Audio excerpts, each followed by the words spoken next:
The information provided in this video regarding HubSpot and email marketing strategies is for educational and entertainment purposes only. It does not constitute professional marketing, legal, or financial advice. Digital marketing results are subject to numerous variables, including industry trends, audience behavior, and platform algorithm changes. Viewers should conduct their own due diligence and consult with a qualified professional before making significant investments in software or marketing infrastructure. The average American professional deletes or ignores over 120 emails every single day.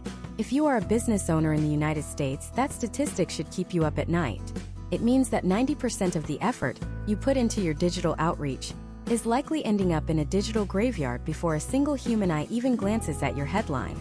For years, the common consensus was that email is dead, overtaken by the flashiness of TikTok ads or the immediacy of SMS. But here is the reality that the top 1% of Silicon Valley SaaS companies and high-growth US enterprises don't want you to overlook. Email marketing still yields an average return on investment of $36 for every single dollar spent. The problem isn't email. The problem is the archaic, disjointed tools that most American businesses are using to send those emails. Today, we are tearing down the most debated platform in the industry. Is HubSpot a revolutionary powerhouse that justifies its premium price tag? Or is it just a glorified, overpriced contact list that will drain your overhead without moving the needle on your quarterly revenue? If you have ever felt the frustration of managing a disorganized spreadsheet of leads, or if you have struggled to figure out why your open rates are plummeting despite your best efforts, this deep dive is designed specifically for you. We are moving past the surface-level reviews and the marketing fluff. Over the next series of segments, we are conducting a masterclass on HubSpot's email ecosystem. We will analyze the deliverability rates that dictate whether you land in the inbox or the promotions tab, the granular automation sequences that can replace a full-time marketing assistant, and the specific cost-to-benefit ratios for US-based small businesses versus scaling corporations. By the end of this deep dive, you will have a definitive answer on whether HubSpot is the engine your business needs to scale or a luxury expense you should avoid. To understand why HubSpot holds such a polarizing position in the US market, we first have to look at the historical trends of CRM-integrated marketing. In the early 2010s, most businesses operated with a fragmented tech stack. You had one tool for sending emails, another for managing your customer data, and a third for tracking your website analytics. This created what industry experts call data silos. When your email tool doesn't talk to your sales data, you end up sending generic, irrelevant messages that annoy your prospects. HubSpot's entry into the market promised to solve this by creating an all-in-one inbound methodology. But all-in-one often comes with a trade-off. Is it a jack of all trades and a master of none? Let's look at the specific pain points for a business operating in the competitive US landscape. Whether you are a boutique agency in New York or a manufacturing firm in the Midwest, your primary challenge is personalization at scale. In 2026, a generic Dear Customer email is the fastest way to lose credibility. Potential outcomes for businesses that fail to personalize are stark, often resulting in a permanent decrease in domain reputation. HubSpot claims to solve this through its integrated CRM, which pulls in every interaction a lead has had with your brand, from the white papers they downloaded to the specific pages they lingered on for more than 30 seconds. We are going to examine if this level of tracking is actually accessible to the average user, or if it requires a degree in data science to implement effectively. We also need to address the elephant in the room, the HubSpot pricing structure. In the United States, where bootstrap culture meets high-growth expectations, the HubSpot tax is a well-known phenomenon. They offer a robust free tier that attracts thousands of startups, but as your contact list grows, the cost can escalate from zero to hundreds, or even thousands of dollars per month almost overnight. We will be breaking down the tiered pricing models, including the starter, professional, and enterprise hubs, to see exactly where the value add justifies the jump in price. We will look at case studies of US companies that scaled successfully on the platform and compare them to those that found themselves trapped in a contract they couldn't afford. Furthermore, we are going to dive deep into the technical side of deliverability. For a US business, following the CAN-SPAM Act is the bare minimum. To truly win, you need to navigate the increasingly complex filters of Gmail and Outlook. HubSpot prides itself on high deliverability rates, but how much of that is due to their infrastructure, and how much is dependent on you doing the heavy lifting? We will explore the step-by-step process of setting up DKIM and SPF records within the HubSpot interface. explaining why these technical hurdles are the secret gatekeepers of your marketing success. This is not just a review, it is a strategic blueprint.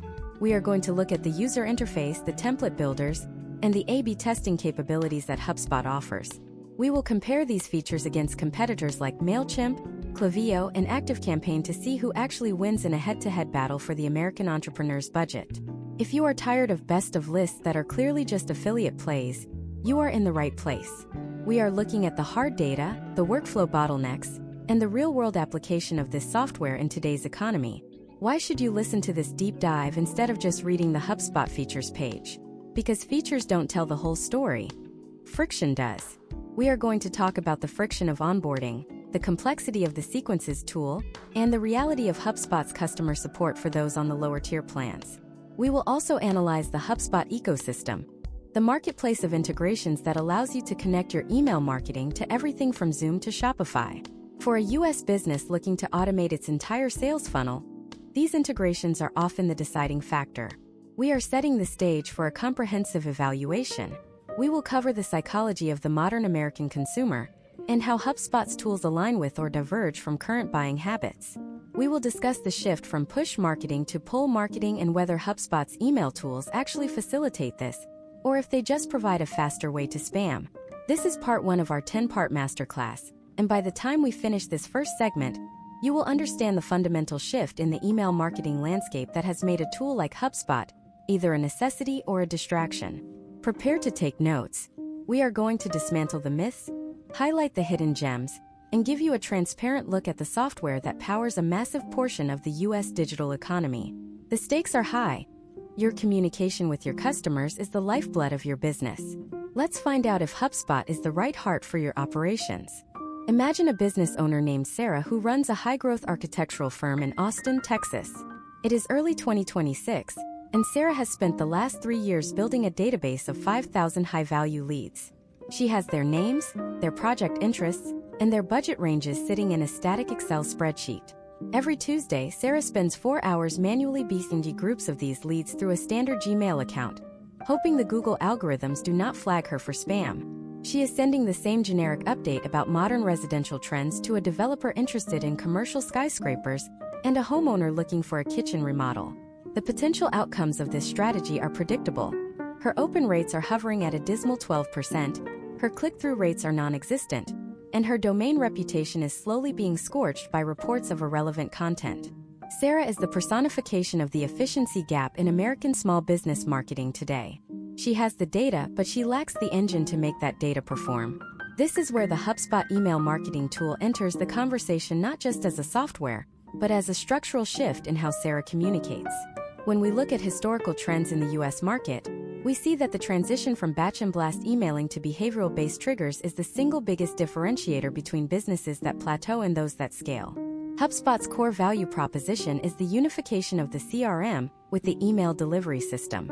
In most traditional platforms, you have to export a list from your database and import it into your email tool. By the time you hit send, that data is already stale. Someone might have unsubscribed, changed their project status, or moved to a competitor. With HubSpot, the email tool is looking directly at the live CRM record. Let us break down the first pillar of the HubSpot experience: the drag-and-drop editor. While this sounds like a basic feature found in every tool from MailChimp to Constant Contact, the 2026 iteration of HubSpot's editor is built for the mobile-first American consumer. Statistics show that over 65% of email opens in the United States occur on mobile devices during transit or short breaks. If your email looks like a broken wall of text on an iPhone 17, it is going to the trash. HubSpot's editor uses a modular responsive design framework. When Sarah builds her architectural newsletter, she can toggle between desktop, tablet, and mobile views instantly. She can even hide specific high-resolution images for mobile users to ensure the email loads in under 2 seconds. In a world of short attention spans, a 3-second delay in image loading can lead to a 40% increase in bounce rates. Now, consider the power of personalization tokens. Most people think personalization is just putting the first name in the subject line. In a professional US business context, that is no longer enough to win the inbox. HubSpot allows Sarah to pull any custom property from her CRM into the body of the email. Imagine Sarah sends an email where the header image automatically changes based on the recipient's geographic location. A lead in rainy Seattle sees a cozy interior shot, while a lead in sunny Phoenix sees a desert modern outdoor patio. This is not science fiction. It is the application of smart content modules. Historical trends show that localized and contextually relevant imagery can boost engagement by up to 25%. Sarah is no longer just sending an email. She is sending a curated experience that feels like it was written specifically for the recipient. Step by step, the process of setting this up in 2026 is remarkably streamlined. First, you define your lifecycle stages within the CRM. You categorize people as subscribers, leads, marketing qualified leads, or opportunities. Within the email tool, you then create smart rules. You tell the system, if the lifecycle stage is opportunity, show this specific case study about a completed luxury high-rise. If the lifecycle stage is lead, show an educational blog post about the benefits of sustainable materials. The system handles the logic at the moment of send. This eliminates the need for Sarah to manage 20 different lists. She manages one list and the content adapts to the viewer. This is the definition of working smarter, not harder. However, the real magic and where the ROI truly starts to manifest is in the automated workflows. Imagine a potential client named Michael visits Sarah's website. He spends 4 minutes on the luxury residential page and downloads a PDF guide titled Top 5 Mistakes in Custom Home Building. In a legacy system, Sarah might see an email notification and try to remember to follow up later that week. In the HubSpot ecosystem, the moment Michael clicks download, a workflow is triggered. 10 minutes later, Michael receives a personalized thank you email with a link to a video walkthrough of Sarah's latest residential project. 3 days later, if Michael has not yet booked a consultation, the system sends a second email featuring a testimonial from a client who had the same concerns mentioned in the PDF. This happens while Sarah is in a design meeting or on a site visit. Case studies of US-based service businesses show that these immediate, relevant automated touches can increase lead-to-customer conversion rates by over 300% compared to manual follow-up. The key here is the lack of friction. The system is reacting to Michael's behavior in real time. But there is a caveat that every US business owner needs to understand: the complexity of the setup. While the potential outcomes are high, the initial configuration of these workflows requires a strategic mind. You cannot just turn it on and expect it to work. You have to map out the customer journey. You have to write the copy. You have to design the logic gates. If Michael opens the first email but does not click, what happens next? If he clicks but does not book, does he get a phone call notification sent to the sales team? HubSpot provides the canvas, but you are still the artist. Data privacy and security have also become paramount in 2026. With increasing regulations across various US states regarding data usage and consumer rights, HubSpot's built-in compliance tools are a major asset. The system automatically manages your subscription types and opt-in records. If Sarah tries to send a marketing email to someone who only opted in for transactional updates, the system will block the send. This protects Sarah from potential legal headaches and preserves her sender reputation with major internet service providers. Historical trends in the marketing industry show that one major compliance violation can take months, if not years, to recover from in terms of deliverability. As we look deeper into the interface, we see the reporting dashboard. Most email tools tell you how many people opened your email. HubSpot tells you who they are, what they did after they opened it, and how much revenue that specific email generated. If Sarah sends a newsletter and 3 people book consultations that lead to 6-figure contracts, HubSpot attributes that revenue directly back to the email campaign. This level of granular attribution is what allows a business to move from guessing to investing. You stop looking at email as a cost center and start looking at it as a revenue generator. But is it all perfect? Are there hidden traps in the HubSpot interface that could lead a business to spend thousands on features they will never use? And what about the actual writing of the emails? Does HubSpot help you overcome the dreaded writer's block that stops so many entrepreneurs from hitting send? As we move forward, we have to look at the darker side of the all-in-one promise. What happens when the system becomes too complex for its own good? And how do you navigate the steep learning curve without losing months of productivity? We have analyzed the surface-level power of the tool, but the real test is in the deliverability and the advanced segmentation that separates the amateurs from the professionals. Wait until you see how HubSpot handles the massive shift in AI-driven content and how it integrates with the rest of your tech stack. If you think Sarah's workflow is impressive now, the next level of integration will change how you think about business operations entirely. But first, we need to address the most critical technical component that most people ignore until it is too late: the bridge between your marketing and your actual sales team. What happens when the email is sent, but the handoff is dropped? Imagine a sales representative named David, who works for a mid-sized logistics company in Chicago. It is 2026, and David is drowning in a sea of disconnected notifications. In a traditional setup, his marketing team might send out a massive blast to 20,000 prospects about a new shipping route. Hundreds of people click, a few dozen download a white paper, and a handful actually fill out a contact form. In the old world, David wouldn't know which of those leads to call first. He would spend his Monday morning randomly dialing through a list, likely reaching the person who just accidentally clicked a link while scrolling on their phone, while the high-intent executive who spent 10 minutes reviewing the pricing page remains untouched. This is the handoff gap, and it is where most U.S. businesses bleed potential revenue. HubSpot solves this through its integrated Sales Hub and Marketing Hub alignment. When that same logistics company uses HubSpot, David does not have to guess. The moment a lead reaches a specific lead score, a numerical value Sarah's team has assigned to various actions like opening 3 consecutive emails or visiting the Request a Quote page, the system automatically creates a task for David. More importantly, it sends him a browser notification or a mobile alert through the HubSpot app. He can see exactly which emails the prospect opened and which specific links they clicked. This is not just data, it is context. Historical trends in the U.S. business-to-business sector indicate that a sales follow-up within 5 minutes of an interaction increases the likelihood of a conversion by nearly 9 times. By bridging the gap between the email send and the sales call, HubSpot transforms email from a passive broadcasting tool into an active lead generation engine. To understand the depth of this, we must look at the sequences tool, which is often confused with workflows. While workflows are automated, broad marketing paths, sequences are the precision tools for individuals like David. Imagine if David could take a lead who just engaged with a marketing email and enroll them into a personalized, one-to-one series of emails that look like they were typed manually from his Outlook or Gmail. He can pre-schedule these emails to go out over the next 2 weeks. If the prospect replies to any of them, the sequence automatically unenrolls them so David can jump in and take over the conversation. This prevents the awkwardness of a prospect getting an automated checking an email 10 minutes after they just spoke to a real person on the phone. For a U.S. business, this level of professional polish is the difference between being viewed as a high-tier partner or a spammy solicitor. Let us look at a case study of a software company based in Denver.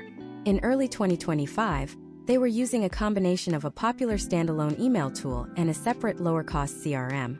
Their sales team was frustrated because they had no visibility into what the marketing team was doing. After migrating to the full HubSpot suite, they implemented a process called closed-loop reporting. This allowed them to see that a specific email campaign about cloud security for healthcare actually resulted in 3 enterprise-level contracts worth over $200,000 each. Before this integration, they only knew the email had a high open rate. They had no idea it was their most profitable campaign. This historical data allowed them to shift their entire marketing budget toward the content that actually drove bottom-line growth. Step by step, the implementation of this alignment starts with the definition of a marketing qualified lead versus a sales qualified lead. In the HubSpot settings, you navigate to the lead scoring section. Here you can add points for positive actions, such as visiting the pricing page, and subtract points for negative actions, such as unsubscribing from a newsletter or visiting the careers page, which often indicates a job seeker rather than a buyer. Once a lead hits a threshold of, say, 50 points, you set an automated internal notification. This ensures that your sales team is only talking to the cream of the crop. For a business with limited staff, this focus is a force multiplier. Potential outcomes of this surgical focus include shorter sales cycles and a much higher morale for your sales team, as they are no longer wasting time on dead-end leads. But what about the design of the emails themselves? We are in 2026, and the aesthetic expectations of the American consumer have reached a fever pitch. A cluttered, poorly formatted email is a sign of a cluttered, poorly managed company. HubSpot's template marketplace and its native content optimization tools are built to address this. When you are drafting an email, HubSpot provides a real-time sidebar with suggestions. It might tell you that your subject line is too long for mobile devices, or that you have too many images which might trigger spam filters, or that your call to action button is too small for a thumb to tap easily on a smartphone. It even analyzes the reading grade level of your text. Historical trends suggest that emails written at a 5th to 8th grade level perform significantly better in terms of engagement because they are easy to scan and digest in a busy work environment. Now, consider the technical depth of A/B testing in HubSpot. Many platforms allow you to test two different subject lines. HubSpot takes this further by allowing you to test different send times, different sender names, and even entirely different content modules within the same email. Imagine you are running a promotion for a nationwide fitness brand. You can send version A with the new year, new theme to half your audience, and version B with a scientific performance theme to the other half. HubSpot will automatically send the winning version to the remainder of your list after a designated period. This constant optimization is how top-tier US brands maintain high engagement rates over years of communication. It removes the guesswork from your strategy and replaces it with empirical evidence. The scalability factor is another massive point of discussion for US businesses. Many entrepreneurs worry that if they start with HubSpot's free or starter tools, they will be limited when they hit their growth spurt. However, the architecture of the platform is designed to expand. You can start with basic email blasts, and as your revenue grows, unlock features like multi-touch attribution, custom objects, and advanced reporting. The transition is seamless because your data never has to move. You aren't switching tools. You are simply unlocking more horsepower. This prevents the migration fatigue that plagues so many companies that outgrow smaller, simpler tools every 18 months. Furthermore, we must address the integration with social media and paid advertising. In HubSpot, your email marketing doesn't exist in a vacuum. If you send an email to a group of leads and they don't open it, you can automatically sync that specific list to your Facebook or LinkedIn ad accounts to show them a targeted ad instead. This multi-channel approach ensures that your brand stays top of mind without being overbearing in a single channel. Case studies have shown that prospects who see both an email and a social media ad from a brand are twice as likely to convert than those who only see one or the other. This level of cross-platform orchestration is usually reserved for companies with massive IT departments, but HubSpot makes it accessible through a few clicks in the settings menu. As we move deeper into this review, we have to talk about the actual deliverability infrastructure.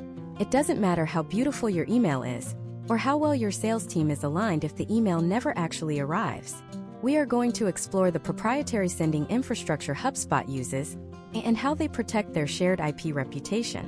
But there is a massive catch that no one talks about. What happens when your own list quality starts to drag down HubSpot's numbers?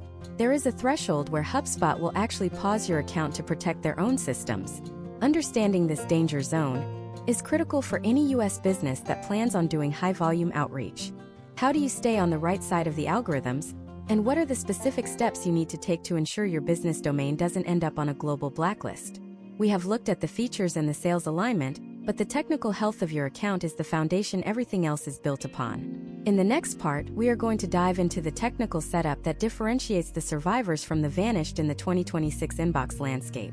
Is your domain ready for the scrutiny of the modern ISP? In the high-stakes landscape of 2026, the American inbox has become a fortress. Internet service providers like Gmail and Outlook have deployed sophisticated machine learning filters that analyze every single incoming packet of data, with more scrutiny than a customs agent at JFK. Imagine a business owner named Marcus, who runs a specialized medical supply company in Seattle. Marcus has a clean list, great products, and a professional layout. However, Marcus recently migrated to a new domain and began sending 3,000 emails a day without any technical warm-up. Within 48 hours, his open rates plummeted from 30% to 0. His emails weren't being rejected, they were being ghosted. They were landing in the black hole of the spam folder because he failed to verify his digital identity. This is the reality of modern deliverability, and it is the first technical hurdle HubSpot helps you clear, provided you know which buttons to push. HubSpot operates on a shared IP infrastructure for most of its lower and mid-tier users. This means you are essentially sharing a digital highway with thousands of other businesses. If your neighbors on that highway are sending low-quality, unsolicited junk, it can theoretically slow down your own delivery. However, HubSpot maintains one of the strictest postmaster protocols in the industry. Historical trends show that HubSpot's deliverability rates consistently hover between 98 and 99% because they aggressively prune bad actors from their system. But for a US business looking to establish a long-term presence, relying solely on HubSpot's reputation is not enough. You must establish your own sender policy framework or SPF, and your domain keys identified mail or DKIM. Let us look at the step-by-step technical execution within the HubSpot interface. When you navigate to the settings and select website then domain and URLs, you will find the Email Content tab. Here, HubSpot generates a series of name records. For Marcus in Seattle, this is the most critical 10 minutes of his marketing year. He must take these records and paste them into his DNS provider, whether that is GoDaddy, Cloudflare, or Google Domains. By doing this, Marcus is essentially giving HubSpot a digital notarized letter that says, "Yes, this platform is authorized to speak on my behalf." Without this, ISPs see Marcus's emails as a potential spoofing or phishing attempt. In 2026, failing to have a valid MARC policy, which stands for Domain-Based Message Authentication, Reporting, and Conformance, is essentially a signal to Gmail that your email should be discarded. HubSpot now provides a guided walkthrough to help you set up a P=none MARC policy at the very least, moving toward P=reject as your domain matures. Case studies of US companies that neglected these settings show a terrifying trend. Once a domain is blacklisted by a major provider like Spamhaus or Barracuda, the recovery process can take 6 to 12 months of manual outreach and technical pivoting. The potential outcomes of doing it right from day one, however, include a significant lift in the primary inbox placement. Imagine if Marcus's emails started appearing next to personal correspondence from his clients' colleagues, rather than being buried under a mountain of retail coupons. That shift alone can double a company's annual revenue without adding a single new lead to the database. But deliverability is not just about the technical handshake, it is about the engagement signals. In 2026, the secret sauce of the HubSpot algorithm is its ability to track what is known as the gray mail threshold. Gray mail is email that a user technically opted into but never actually opens. If you have 10,000 people on your list and 5,000 of them haven't opened an email in 6 months, Gmail views your content as low value. To protect your reputation, HubSpot includes a feature called gray mail suppression. When Marcus checks this box, HubSpot automatically stops sending to those unengaged contacts. It seems counterintuitive to send to fewer people, but historical data proves that by removing the dead weight, the engagement rates for the remaining active users spike, signaling to the ISPs that Marcus is a high-quality sender. This virtuous cycle is how small US businesses outcompete massive corporations that are still stuck in the batch and blast mindset of 2015. Furthermore, we must address the internal health of your contact list. HubSpot's email tool includes a native verification system that checks for syntax errors and known bounce traps before you even hit send. Imagine if Marcus purchased a list, an action we strictly advise against due to historical trends of account suspension, and that list contained honeypots. These are email addresses created by ISPs specifically to catch spammers. If you hit 1 honeypot, your deliverability is compromised. If you hit 10, your account is likely flagged for manual review. HubSpot's system scans for these patterns. For a US business, this is like having a legal compliance officer sitting inside your marketing software, preventing you from making a mistake that could cost you your entire digital reach. Let us dive into the actual composition of the email body through the lens of a technical deep dive. In 2026, the ratio of images to text is a major factor in the promotions versus primary tab debate. If your email is one giant image, it is a red flag. HubSpot's editor encourages a healthy balance. It automatically generates alt text for your images, which is not just an accessibility requirement under the Americans with Disabilities Act, but also a hidden signal to spam filters that your content is legitimate and structured for all users. We see that businesses using descriptive, keyword-rich alt text often see a minor but measurable improvement in how their emails are categorized by corporate firewalls. Now, consider the power of the feedback loop. When a user marks an email as spam in the US, HubSpot receives an immediate signal through its partnerships with major ISPs. In the HubSpot dashboard, you can see these spam complaint rates in real time. If your rate exceeds 0.1%, that is 1 complaint per 1,000 emails, HubSpot will trigger an alert. This level of transparency allows Marcus to pivot his strategy immediately. Perhaps his subject line was too aggressive, or perhaps he is sending too frequently. Instead of flying blind, he has a flight recorder that tells him exactly where the turbulence is coming from. Step by step, the next level of deliverability involves the dedicated IP address. For businesses sending over 100,000 emails per month, HubSpot offers the option to move off the shared highway and onto your own private road. This is a significant investment, but for a high-volume US enterprise, it provides total control. You are no longer affected by the mistakes of other companies. You are the master of your own digital destiny. We will examine the specific cost-benefit analysis of a dedicated IP later in this series.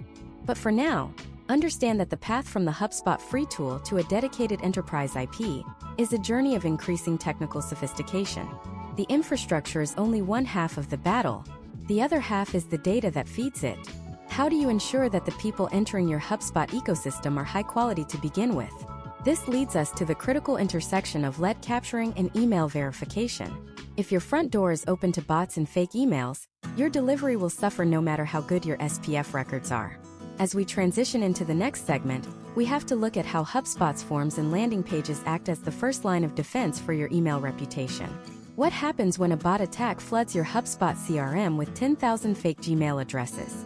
How does the system react, and more importantly, how can you set up automated gatekeepers to ensure your list stays pristine?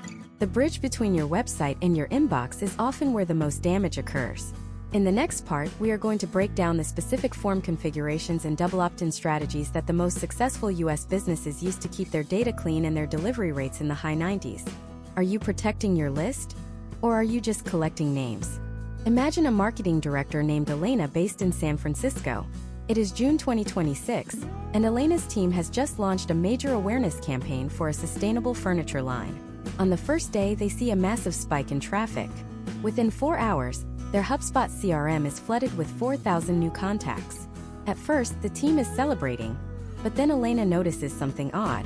The names are strings of random characters, and the email addresses all follow a pattern. They are from obscure domains like tempmailinbox.net or xyzdisposable.org. This is a coordinated bot attack. If Elena's system is set to automatically send a welcome discount code to every new sign-up, she is about to send 4,000 emails to non-existent or malicious inboxes. The potential outcomes of this are devastating. HubSpot's automated safeguards will see a sudden 90% bounce rate on Elena's domain, and within 30 minutes, her entire email sending ability could be suspended to protect the platform's shared IP reputation. This scenario highlights why the entry point of your email marketing, the lead capture phase, is actually a technical security layer. In 2026, the standard US business cannot afford to just collect names. They must curate them. HubSpot's form builder is the primary gatekeeper here. Step by step, the first thing Elena does to mitigate this risk is enable CAPTCHA. While older versions of CAPTCHA were intrusive and lowered conversion rates, the HubSpot integration for 2026 utilizes Invisible reCAPTCHA v3. This system analyzes user behavior on the page to distinguish between a human and a bot without forcing the user to click on pictures of traffic lights. Historical trends show that implementing Invisible CAPTCHA can reduce bot-driven spam signups by over 85%, while maintaining a seamless user experience for genuine American shoppers. The second layer of defense Elena implements is the double opt-in.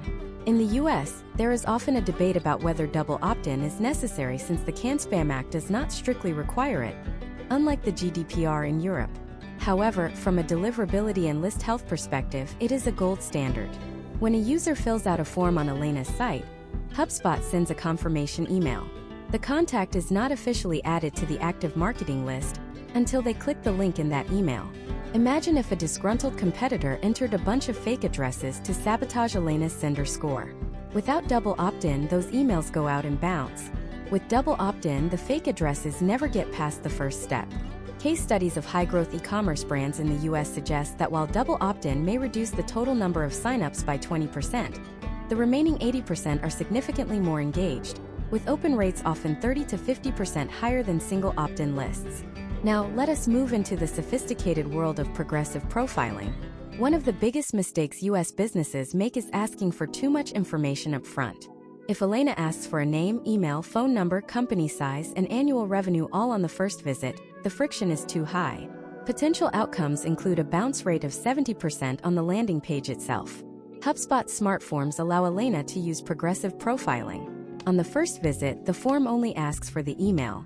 On the second visit, if the user returns to download a second guide, the form recognizes them via cookies and hides the email field, asking instead for their job title or industry. This allows Elena to build a deep, segmented profile of her leads over time without ever overwhelming them. By the time that lead reaches the sales team, the CRM has a full history of their interests, making the subsequent email marketing incredibly targeted. Segmentation is where HubSpot's email tool moves from a basic utility to a strategic weapon. In 2026, the concept of a master list is dead. Elena uses active lists, which are dynamic and update in real time based on specific criteria. For example, she can create a list for high-value leads in California who have opened at least 3 emails but have not yet made a purchase. The moment a lead in Los Angeles opens their 3rd email, they are automatically added to this list. They then immediately receive a localized email about a pop-up showroom event in Santa Monica. This happens without Elena ever having to manually export or sort a single contact. Historical trends in the U.S. furniture industry indicate that localized, event-based emails have a 4 times higher conversion rate than national sales announcements. To take this even further, Elena uses persona-based segmentation. She has identified 3 main buyers: the professional interior designer, the eco-conscious homeowner, and the commercial office manager. Each of these personas needs a different narrative. The designer wants technical specs and trade pricing. The homeowner wants stories about sustainability. The office manager wants durability and bulk shipping rates. In HubSpot, Elena can tag these contacts upon entry. Step by step, she sets up a branching logic in her automated workflows. If persona equals designer, send sequence A. If persona equals homeowner, send sequence B. This level of granular relevance ensures that Elena's emails remain in the primary tab because her users are actually interacting with the content. Data hygiene is another pillar we must discuss. In 2026, the U.S. market is seeing a rise in email address churn. People change jobs and abandon addresses at a rate of roughly 22% per year. HubSpot's Health Dashboard provides Elena with a monthly report on what they call unengaged contacts. These are people who have not opened an email in over 6 months. Elena does not just delete them. She runs a re-engagement campaign. This is a one-time, high-impact email with a subject line like "We miss you." Is this still the right inbox for you? If they still don't engage, HubSpot's automation can be set to automatically unsubscribe them. This proactive list cleansing is vital. If Elena continues to send to 10,000 inactive addresses, Gmail will eventually interpret her entire domain as irrelevant. Let us look at a case study of a mid-sized insurance firm in Ohio. They were struggling with a high volume of leads but a low closing rate. Upon auditing their HubSpot setup, it was discovered they were sending the same monthly newsletter to everyone from 20-year-old college students to 65-year-old retirees. By implementing basic age-based segmentation and changing the imagery and tone of the emails for each group, they saw a 60% increase in quote requests within 90 days. They didn't need more leads. They needed better communication with the leads they already had. This is the power of the HubSpot ecosystem when utilized to its full potential. But what about the actual content creation? In 2026, everyone is talking about AI. HubSpot has integrated generative AI directly into the email editor. Elena can type a prompt like "Write a professional but warm follow-up for a lead interested in sustainable oak tables," and the system will generate 3 variations. However, there is a catch. If every business in the US is using the same AI to write their emails, everything starts to sound the same. The real winners are those who use AI as a starting point and then inject their brand's unique voice and real-world data. We will be examining the specific AI tools within HubSpot and how to use them without losing your brand soul. As we conclude this segment on list protection and segmentation, we have to ask, how do you know if all this effort is actually working? You have the clean list, the beautiful segments, and the smart forms, but how do you measure the true impact on your bottom line? In the next part, we are going to dive into the world of HubSpot analytics and reporting. We are moving past open rates and click rates to look at revenue attribution, lifecycle stage conversion, and the specific metrics that will make your CFO sit up and take notice. What is the one metric that most US marketers ignore, which actually dictates the long-term success of their email strategy? And how can you build a custom dashboard in HubSpot that tells you the truth about your marketing spend? The data is all there, but the way you interpret it will determine whether you stay in the green or fall into the red. We are about to pull back the curtain on the numbers that matter. Imagine a chief marketing officer named Robert based in Charlotte, North Carolina. It is mid-2026, and Robert is sitting in a quarterly board meeting. His CEO asks a blunt question that has haunted marketing departments for decades.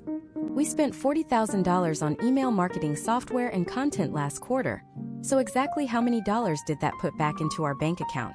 In a traditional marketing setup, Robert would have to scramble through spreadsheets, looking at open rates of 22% and click-through rates of 3%, trying to correlate those vanity metrics with the sales team's closed deals.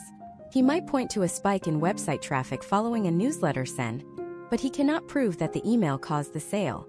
This is the attribution gap. And in the current US economic climate, Failing to close this gap is a leading cause of marketing budget cuts.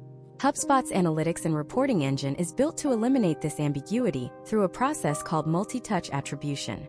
Step by step, the system tracks every digital footprint a lead leaves behind. When Robert's company sends an email, HubSpot doesn't just stop at the click. It follows that lead to the landing page, tracks if they viewed the pricing page, and notes if they eventually spoke to a sales rep and signed a contract. Because the email tool and the CRM share the same database, HubSpot can generate a revenue attribution report.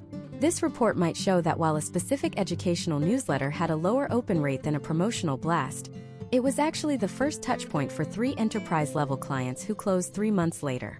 Historical trends show that companies using multi-touch attribution can reallocate their budgets with 40% more efficiency because they stop funding the loud, flashy campaigns that produce no revenue and start doubling down on the quiet, high-converting ones. To understand the depth of this, we must look at the lifecycle stage conversion report. In 2026, the goal of email marketing is not just to sell but to move people through the funnel. Imagine Robert sets up a dashboard that shows the velocity of his leads. He can see that, on average, it takes 4 emails in 18 days for a subscriber to become a marketing qualified lead. If he notices that this velocity is slowing down, perhaps it is now taking 30 days, he can immediately investigate. Is the content getting stale?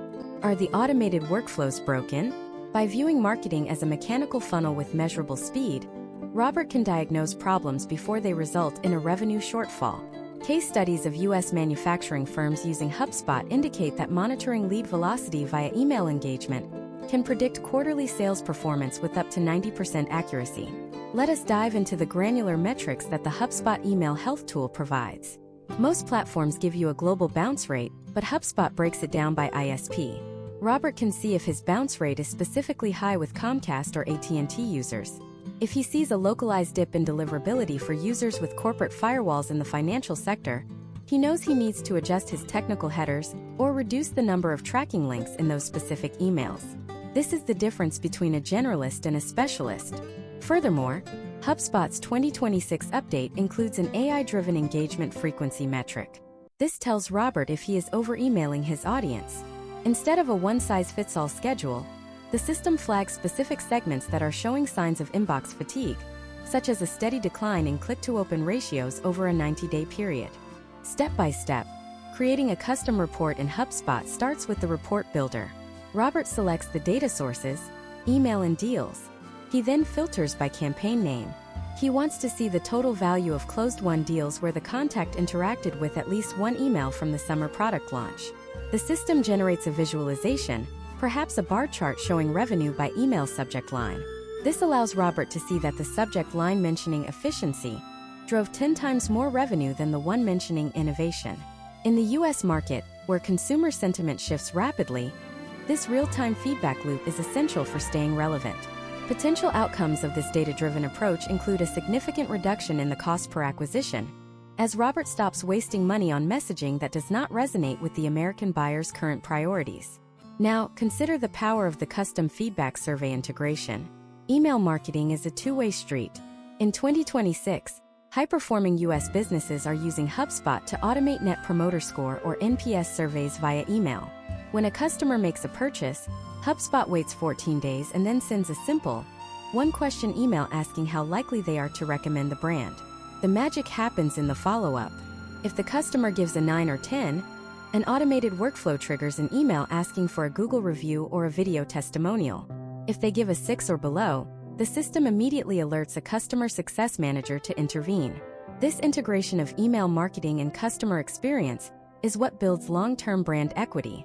Historical trends suggest that it is 5 to 25 times more expensive to acquire a new customer than to retain an existing one. HubSpot's reporting shows you exactly how much of your revenue is coming from these repeat customers versus new leads. We also need to discuss the campaign tool. In HubSpot, an email is rarely a solo act.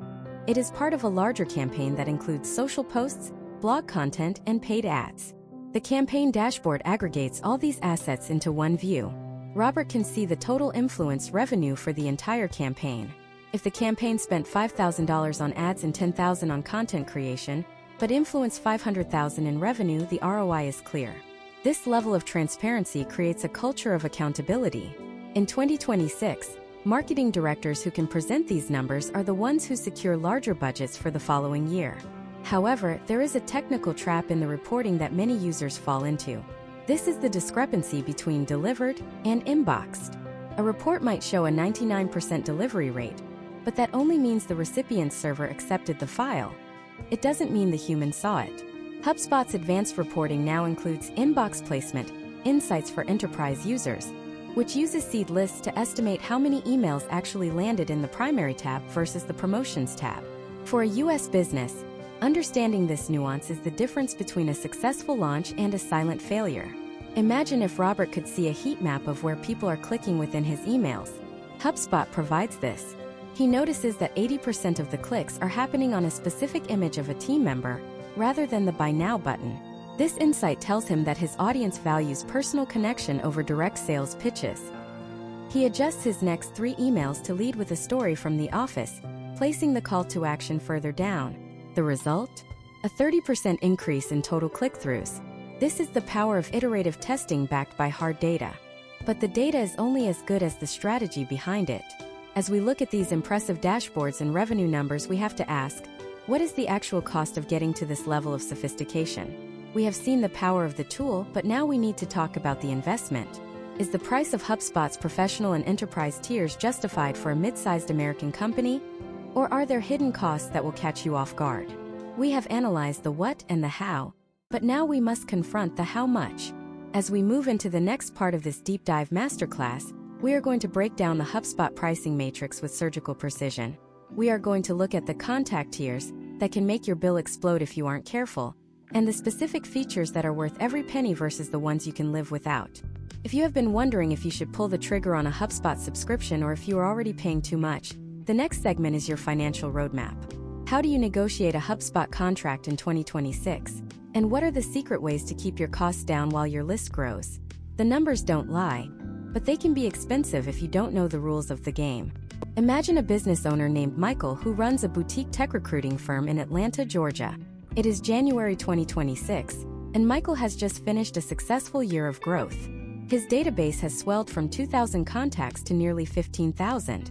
Up until now, Michael has been using the HubSpot free and starter tools, paying a manageable monthly fee of about $20. But as he hits that 15,000 contact mark, he receives a notification that his next bill will be significantly higher because he has exceeded his tier. Michael is now facing the infamous HubSpot jump. In the US SaaS market, this is a pivotal moment where many entrepreneurs feel the sting of success. To navigate this, you have to understand the specific architecture of HubSpot's pricing, which is unlike almost any other email platform on the market today. The most critical concept for any US business to grasp in 2026 is the distinction between marketing contacts and non-marketing contacts. This is the single biggest lever you have to control your costs. In legacy email systems, you paid for every single person in your database, regardless of whether you ever sent them an email. HubSpot changed the game by allowing you to store up to 15 million non-marketing contacts for free. These are people Michael has in his CRM, past clients, current employees, or cold leads that he does not intend to target with marketing blasts. You only pay for the people you specifically designate as marketing contacts. Step by step, the process for Michael involves going into his settings, navigating to the marketing contacts section, and setting up an automated workflow. This workflow can be programmed to automatically mark a lead as a marketing contact only if they fill out a specific high-intent form, such as a request a quote page. Potential outcomes for Michael include keeping his bill focused entirely on active prospects while maintaining a massive, searchable database of historical data for his sales team to use manually. Let us break down the tiers as they stand in the 2026 US landscape. The starter tier is designed for the solopreneur or very small team. It removes the HubSpot branding from your emails and gives you basic automated follow-ups. For about $15 to $20 a month, you get your first 1,000 marketing contacts. However, once you cross that threshold, you start paying for additional bundles of 500 contacts. Historical trends show that for a fast-growing company, the starter plan can quickly become a bridge to the professional tier. The professional tier is where HubSpot truly becomes a powerhouse, but it comes with a steep entry price, typically starting around $800 per month. This tier includes the legendary workflows tool, A/B testing, and advanced reporting that we discussed in previous segments. For a mid-sized American company, This is a major investment that must be weighed against the potential for increased efficiency. Imagine if Michael decides to upgrade to professional. He is not just paying for the ability to send more emails, he is paying for the ability to automate his entire business.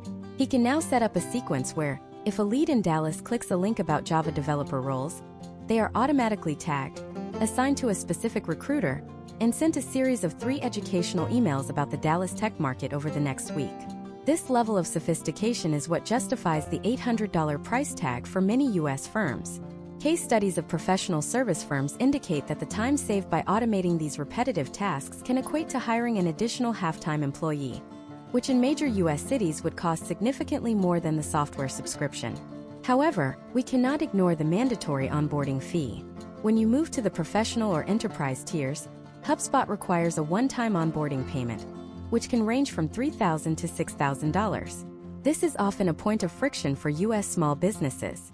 HubSpot justifies this by assigning you an onboarding specialist who helps you map out your technical setup.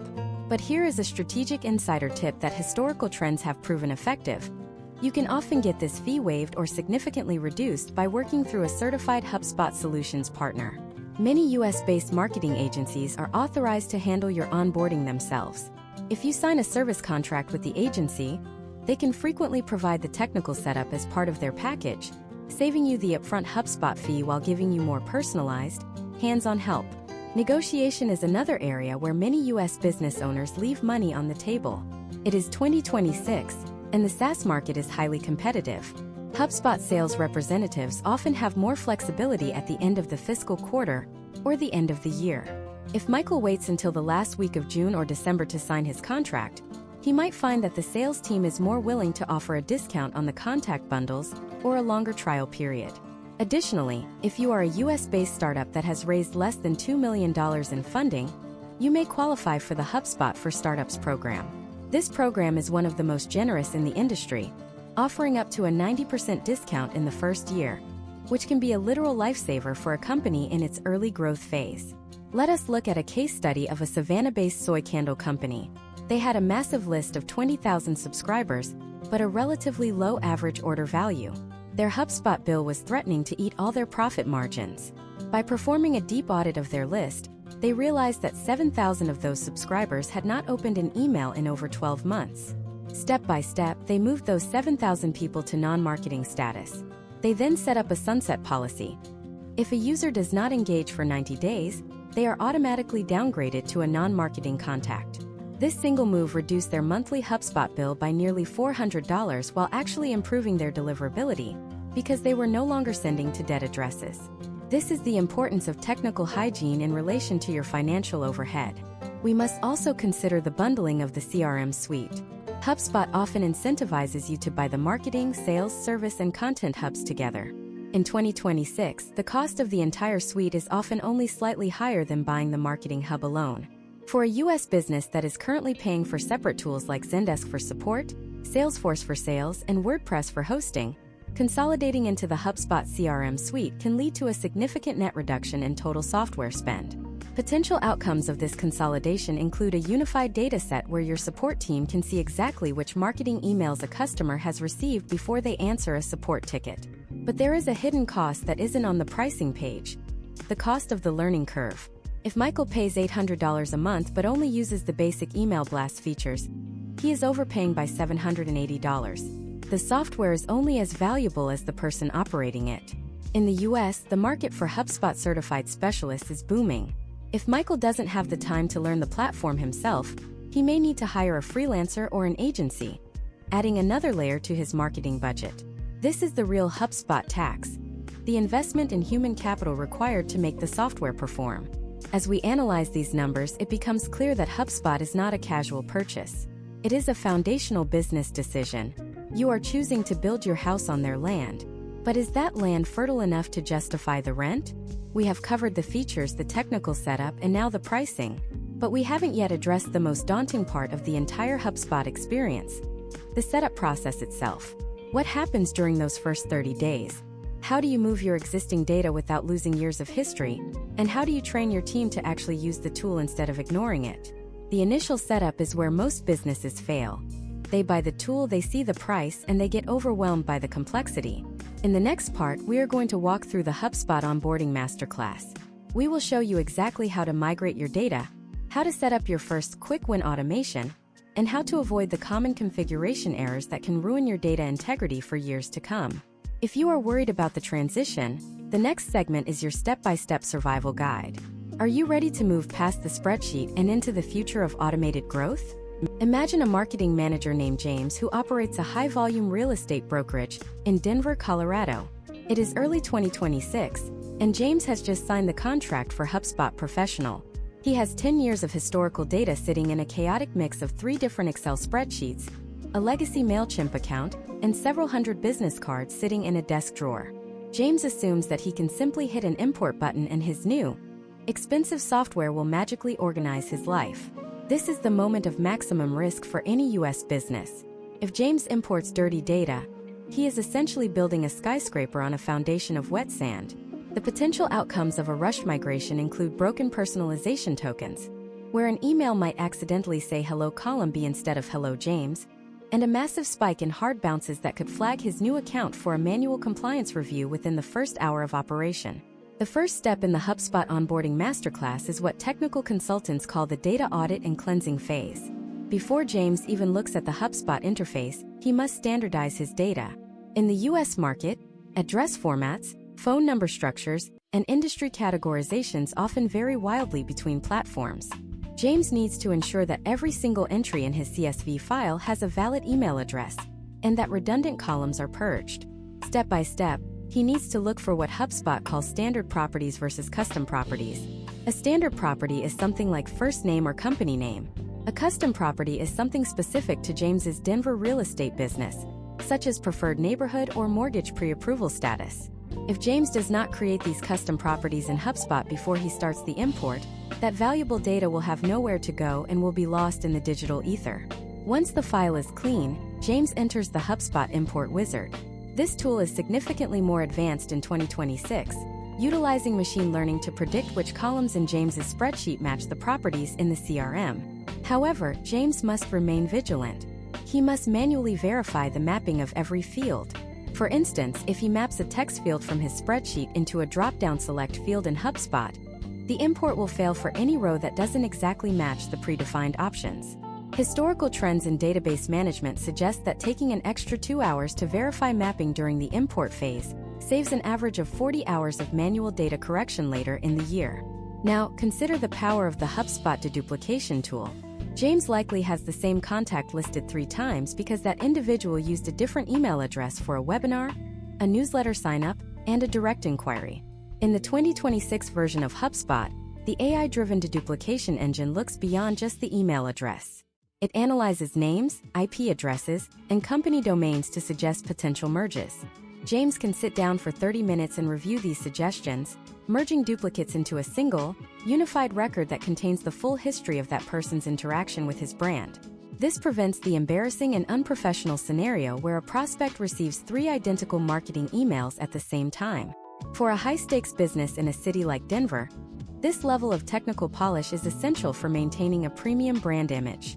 After the data is in, James needs his first quick win. In the HubSpot ecosystem, the fastest way to see an immediate return on investment is by setting up a lead magnet autoresponder. Imagine if James has a guide on his website titled The 2026 Denver Housing Forecast. Step by step, he goes into the workflow tool. He sets the trigger as form submission on the housing forecast page. The first action is send email, which delivers the PDF guide instantly. The second action is delay for 2 days. The third action is an if-then branch. If the contact opened the PDF, send them a case study of a recent successful sale in their neighborhood.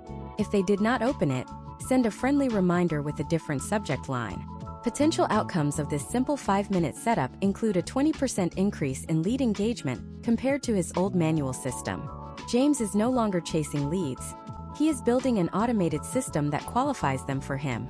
However, the software is only as good as the people who use it.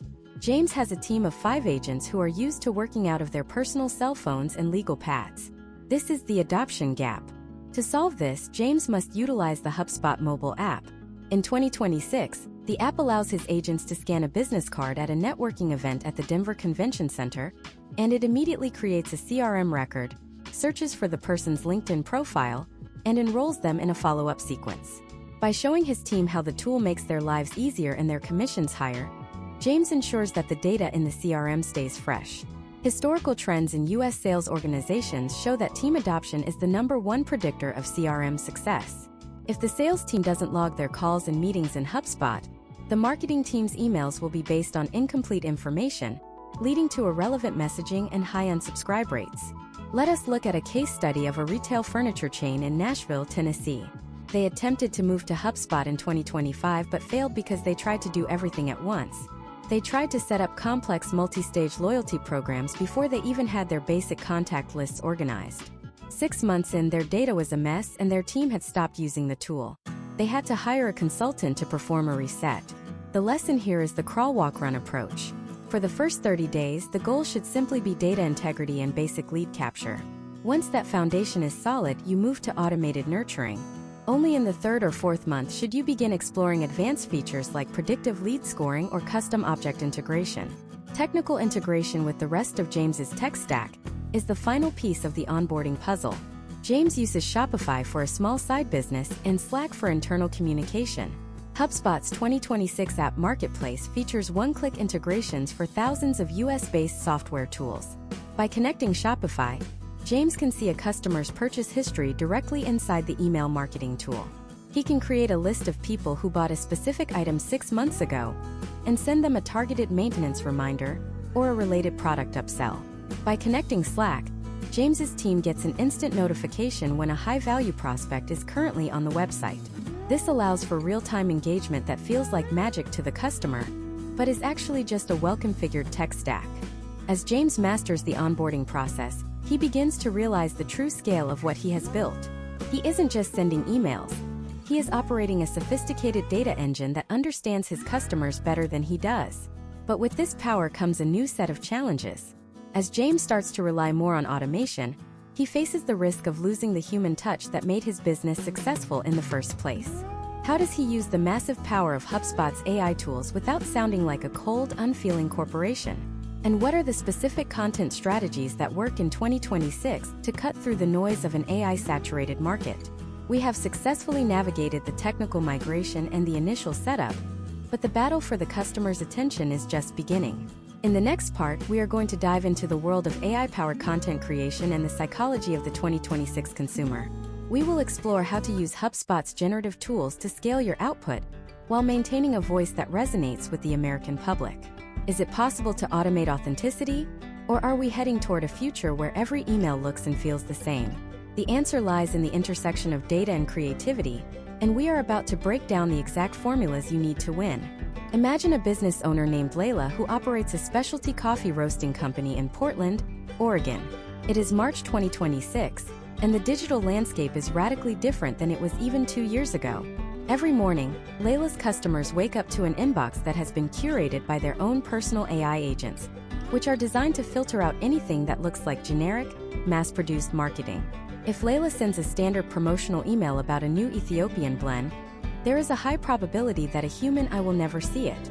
In 2026, the barrier to entry for content is practically zero because of generative AI, which has led to a massive influx of noise.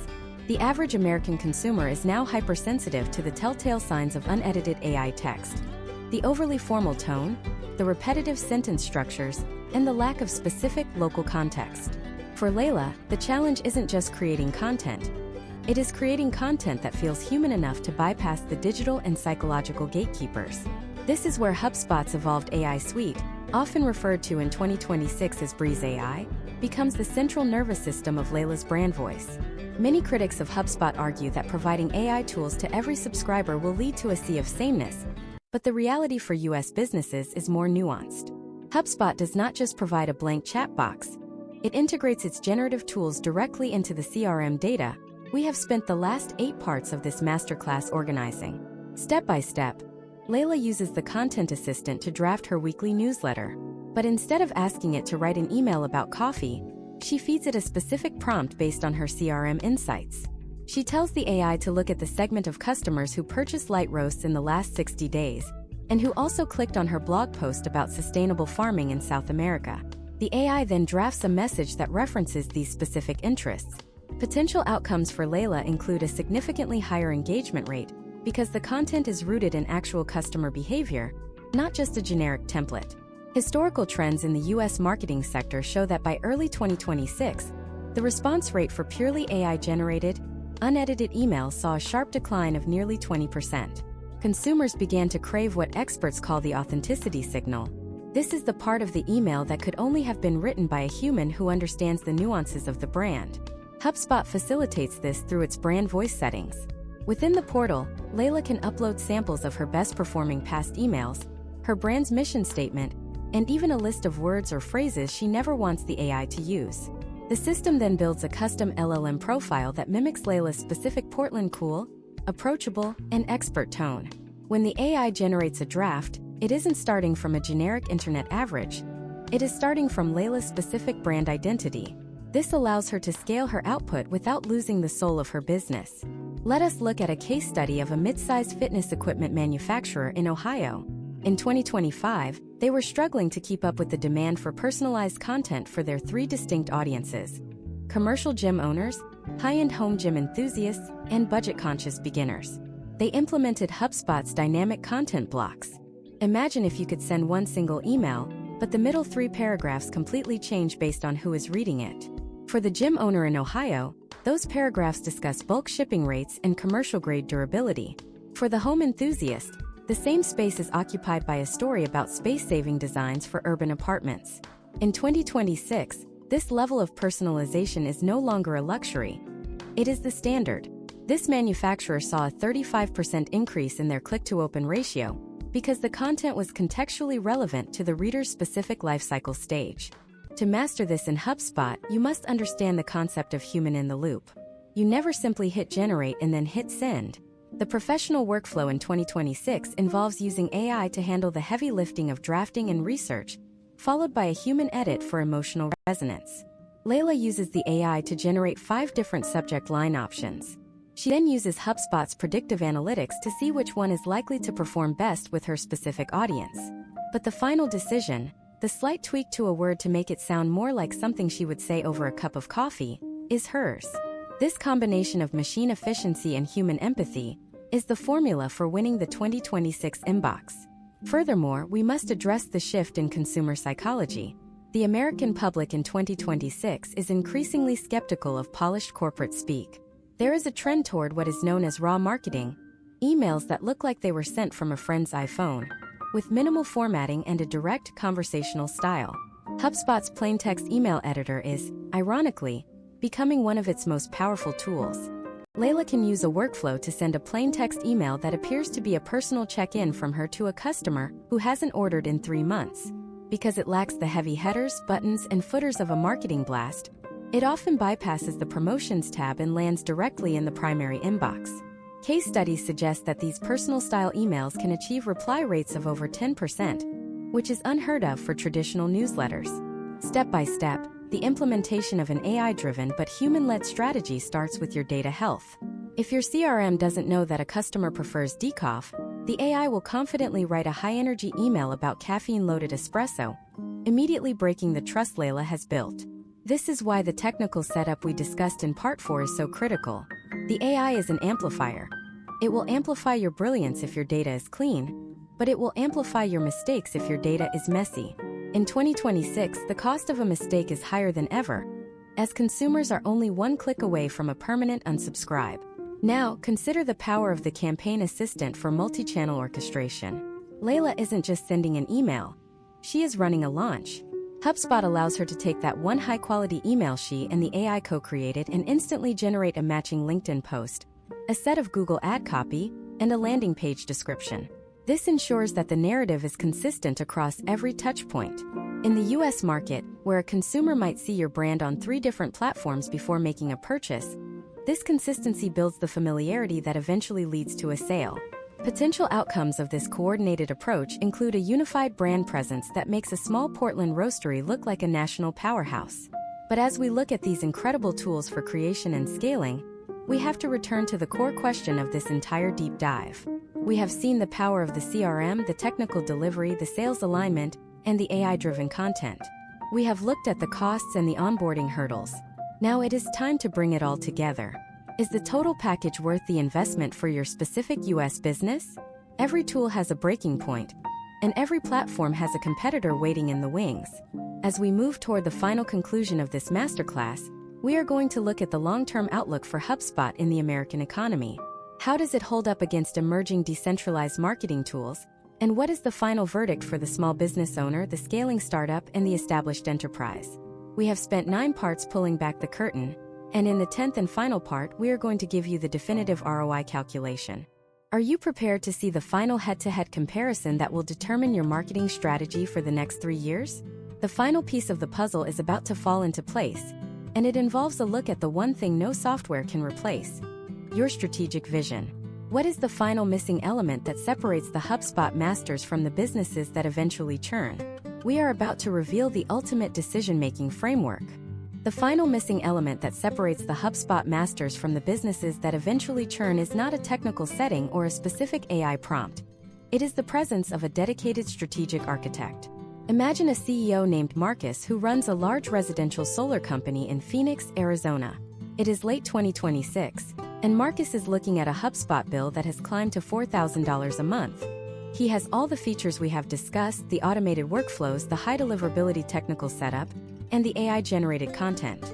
Yet, Marcus is considering canceling his subscription. Why? Because while he has the machine, he lacks the roadmap.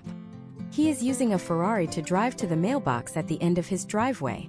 Marcus represents the 30% of users who churn within the first 18 months because they fail to align their software capabilities with a long-term business objective. To avoid the fate of Marcus, you must implement the 2026 HubSpot decision-making framework. This is a step-by-step audit that determines if the platform is an asset or a liability for your specific US operation. The first step in this framework is the volume-to-value audit. Historical trends in the American SaaS market indicate that if your average customer lifetime value is under $500, the high overhead of HubSpot Professional or Enterprise may never reach a positive ROI through email marketing alone. However, if you are like Chloe, who runs a high-end medical consulting firm in Boston, where a single new client is worth $50,000, the math changes instantly. For Chloe, spending $5,000 a month to ensure that her niche audience of hospital executives receives perfectly timed, highly personalized white papers is a rounding error. Step by step, you must calculate your customer acquisition cost, or CAC. If HubSpot can reduce your sales cycle by even 15% through automated nurturing, does that saving exceed the subscription cost? For high-ticket US service businesses, the answer is almost always a definitive yes. The second step in the framework is the technical debt assessment. We are in 2026, and data is the new currency. If your business relies on a fragmented tech stack where your sales team is in one tool, your support team is in another, and your marketing is in a third, the technical debt you are accruing in lost data is likely costing you more than a HubSpot subscription. Imagine the cost of a sales rep in Chicago calling a lead who just had a negative support experience 5 minutes ago because the systems don't talk to each other. That lost credibility is immeasurable. HubSpot's value is not in its individual tools, but in its unified data object model. When you move everything into one ecosystem, you aren't just buying an email tool. You are buying a single source of truth. Case studies of mid-market American firms show that this consolidation can lead to a 22% increase in overall team productivity by eliminating the need for manual data syncing. The third step is the human capital audit. You must ask yourself, who is the HubSpot champion in my building? In the US job market of 2026, HubSpot administrator is one of the fastest growing specialized roles. If you do not have someone whose primary responsibility is the health of your CRM and the optimization of your workflows, you are essentially buying a jet and hoping the flight attendants can figure out how to fly it. Potential outcomes for businesses that lack a champion include cluttered databases, broken automation logic, and eventually, a complete lack of trust in the system's data. Before you commit to the professional or enterprise tiers, you must factor in either the cost of a dedicated hire or the cost of a long-term agency partnership. Without human oversight, the software will eventually become a graveyard of good intentions. Now, let us look at the 2026 competitive landscape comparison. How does HubSpot stack up against the specialized players? If you are a high-volume e-commerce brand with over 10,000 SKUs and a massive focus on SMS marketing, Historical trends suggest that a tool like Klaviyo may still offer a more granular integration for your specific needs. If you are a solopreneur just starting out with a list of 500 people, a tool like Beehive or MailChimp will provide 90% of the value you need at 10% of the cost. HubSpot occupies the middle and upper ground. It is the platform for the business that has moved past the startup phase and is now in the scaling phase. It is for the company that needs to coordinate marketing, sales, and service under one roof to maintain a consistent brand voice across the entire United States. Step by step, the final decision comes down to your data maturity. If your business is still struggling to collect basic lead information, or if your sales process is entirely offline and unrecorded, HubSpot will feel like a burden. But if you are ready to use behavioral triggers, sending an email because a prospect spent 3 minutes on your pricing page and then looked at your LinkedIn profile, then you have reached the level of maturity where HubSpot becomes your most valuable employee. Case studies from the 2026 Denver Tech Scene highlight companies that integrated their HubSpot portal with their product usage data. They were able to send automated help emails the moment a user got stuck on a specific feature in their software. The result was a 40% reduction in churn and a massive increase in customer satisfaction. This is the level of sophistication that separates the survivors from the vanished. So, is HubSpot worth it for your US business in 2026? The verdict is clear. It is worth it if you are selling a product or service with a high lifetime value, if you have the human capital to manage the platform, and if you are committed to a unified data strategy. It is not worth it if you are looking for a set-it-and-forget-it solution, or if your profit margins are too thin to support the HubSpot tax. The software is a multiplier. If your strategy is 0, the result will be 0. If your strategy is a 10, HubSpot will turn it into 100. Imagine Marcus in Phoenix 1 year later. Instead of canceling, he hired a HubSpot certified manager. They cleaned the data, built a predictive lead scoring model that identifies which homeowners are most likely to go solar based on their geographic and demographic data, and automated the entire follow-up process. Marcus no longer sees a $4,000 bill. He sees a revenue engine that produced $3 million in new contracts last quarter. The difference was not the software. It was the application of a strategic vision to a powerful tool. As we conclude this deep dive masterclass, you now have the technical, financial, and strategic knowledge to make an informed decision. You know how to protect your deliverability, how to align your sales team, how to leverage AI without losing your soul, and how to navigate the complex pricing of 2026. But email marketing is just one pillar of the modern growth engine. What happens when you take this unified data and apply it to the world of paid advertising and social media orchestration? The rabbit hole goes much deeper. If you thought the automation of your inbox was transformative, wait until you see how the top 1% of US enterprises are using HubSpot to automate their entire customer experience, from the first ad click to the final referral. But that requires a different kind of blueprint, one that moves beyond the inbox and into the very fabric of how your brand exists online. Are you ready to see how the world's most successful companies are turning their CRM into a literal crystal ball that predicts customer behavior before it even happens? The next phase of your digital transformation begins now.